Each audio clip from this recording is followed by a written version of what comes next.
In Washington, a sweeping new directive has triggered an unprecedented surge in U.S. missile and munitions production, signaling a profound transformation in the nation's approach to defense and security. This marks not just a policy change, but a dramatic shift in military posture, one that echoes the urgency of past eras when America mobilized its industries for war. What's underway is far from a minor adjustment. It's a full-scale industrial mobilization, reminiscent of the World War II home front, as the U.S. prepares for the possibility of a major conflict with China. Orders from the Trump administration are clear and uncompromising. Defense contractors must rapidly multiply output of key weapon systems, from precision missiles to advanced air defense platforms. Years of watching China's relentless military modernization, combined with the strain on U.S. arsenals from ongoing global commitments, have exposed critical vulnerabilities in America's ability to deter and, if necessary, respond to threats. The Department of War's ambitious initiative, launched in June 2025, pivots the nation back to preparing for state-on-state warfare, a scenario not seen in generations. The focus is now on developing and deploying long-range precision weapons, advanced air defenses, and next-generation technologies that can outpace any adversary. This sweeping effort touches every corner of the defense ecosystem, untangling and securing supply chains, hiring thousands of skilled workers, and investing billions in new factories and research facilities. The message from the top is unmistakable. Complacency is over, and the stakes have never been higher. The U.S. must be ready to fight and win if deterrence fails, ensuring that American forces are equipped, trained, and prepared for any scenario. Once again, America is turning to its legendary industrial might, forging a new arsenal that stands as the cornerstone of national security in an increasingly uncertain world. The newly renamed Department of War is driving this production surge, with direct leadership from Secretary Pete Hegseth and General Dan Kane. In June 2025, the Pentagon convened top defense CEOs and tech innovators to address the munitions shortfall and forge a rapid, collaborative solution. Deputy Secretary Steve Feinberg is personally overseeing progress, holding weekly calls to eliminate bottlenecks and ensure targets are met. The War Department's message is clear. Excuses won't be tolerated, and obstacles will be removed. Pentagon spokesman Sean Parnell frames this as a partnership, but the pressure on contractors is immense. The demand, a wartime production footing, even in peacetime.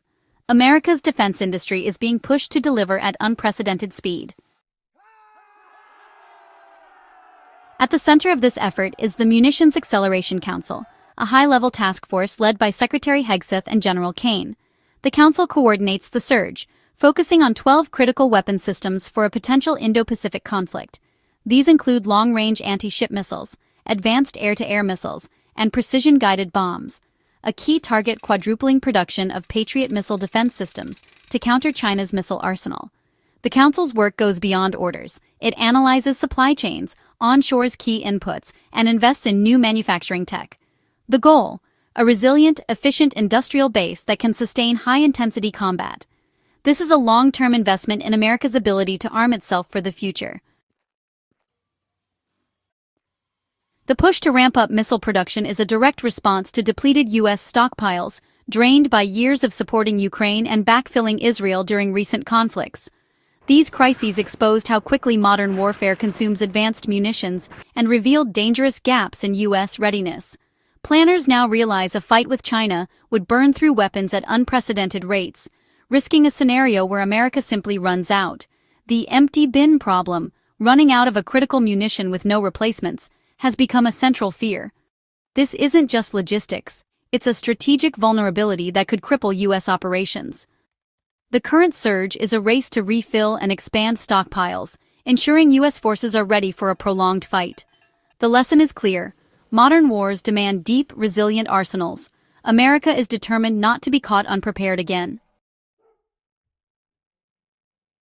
The rearmament drive of 2025 is fueled by alarming intelligence and a new assessment of China's intentions. U.S. officials now believe Beijing may act against Taiwan sooner than expected, spurred by a fleeting window of military advantage. Secretary Hegseth's blunt warnings and China's provocative exercises have shattered old assumptions, signaling a shift from ambiguity to open preparation. China's anti-access strategy and growing arsenal threaten U.S. forces in the region, raising the stakes. The Trump administration's confrontational stance, matched by China's assertiveness, has heightened the risk of miscalculation. The missile surge is meant to restore credible deterrence and convince Beijing that aggression would be too costly. It's a high-stakes gamble, preparing for war to prevent one. The world is watching to see if this strategy will hold. The missile surge is the centerpiece of the Hegseth Doctrine, a full pivot to Asia and a fundamental shift in U.S. strategy. This doctrine marks a decisive break from decades of focus on the Middle East and Europe, signaling a new era where the Indo-Pacific becomes the primary theater of U.S. military planning and investment. The shift is not just about geography, but about fundamentally rethinking how the U.S. prepares for and deters conflict in a rapidly changing world. The focus is now on countering China in the Indo-Pacific, moving away from Middle East and European priorities. This realignment reflects growing concerns over China's military modernization and its ambitions in the region, especially around Taiwan and the South China Sea. The U.S. is recalibrating its global posture to meet these emerging challenges head-on. A potential conflict with China would be fought across vast distances, dominated by naval and air power, and reliant on long-range precision munitions. The vastness of the Pacific means logistics, speed, and technological superiority are more important than ever before. The U.S. is investing in advanced platforms and weapons to maintain an edge in this new environment. The U.S. is dispersing forces across smaller, hardened bases throughout the region, complicating China's targeting and ensuring survivability. By spreading out assets, the military reduces the risk of a single devastating strike and increases its ability to respond flexibly to any threat. This distributed posture depends on having enough munitions pre-positioned or rapidly resupplied.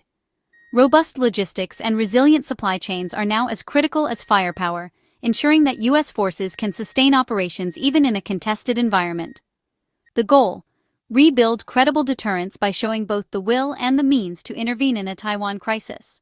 Through frequent exercises and visible deployments, the U.S. signals its commitment to allies and adversaries alike, aiming to prevent conflict through strength and readiness.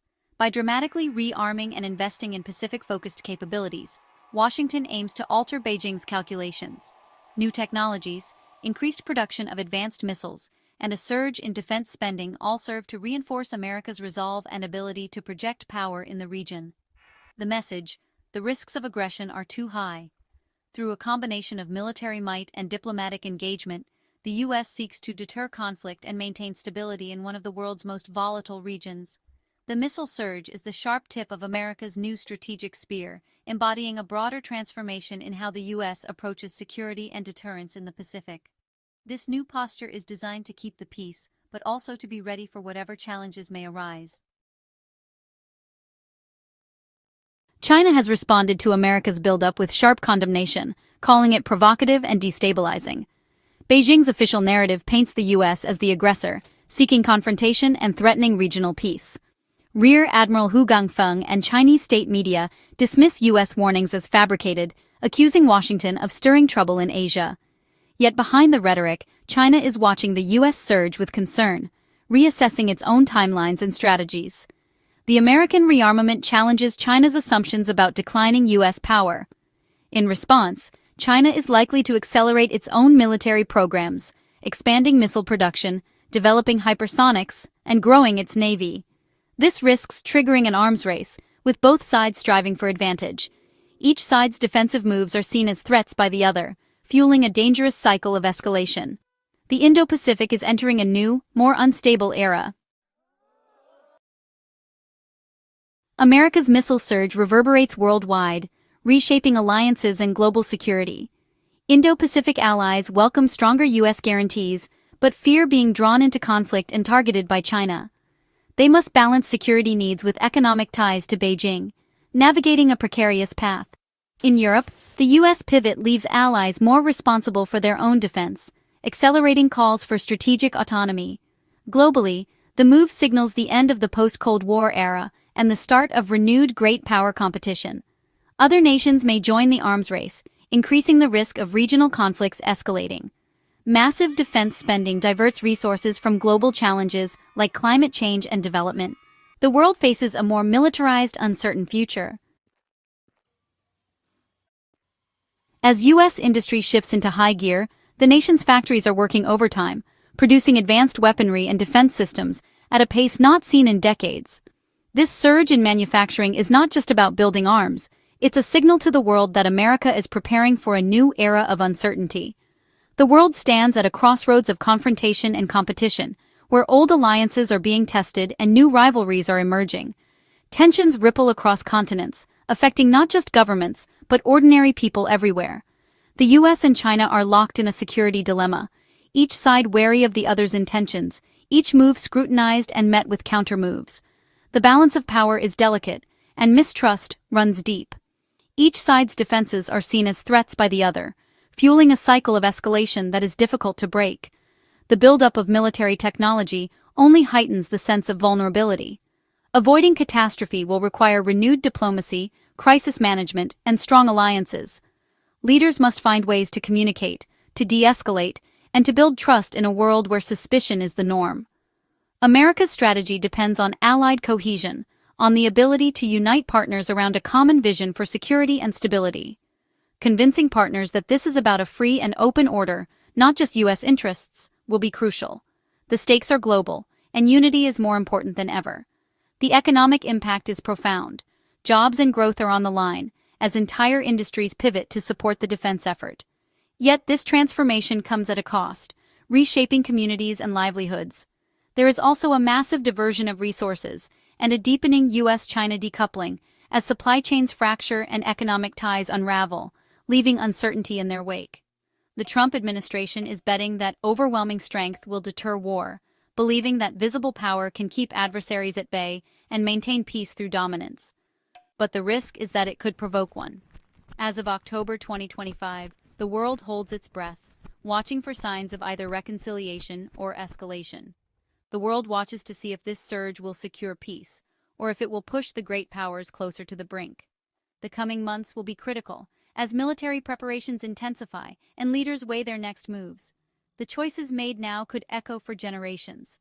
The future may be forged in the missile factories now running day and night across America, shaping not just the nation's security, but the fate of the world.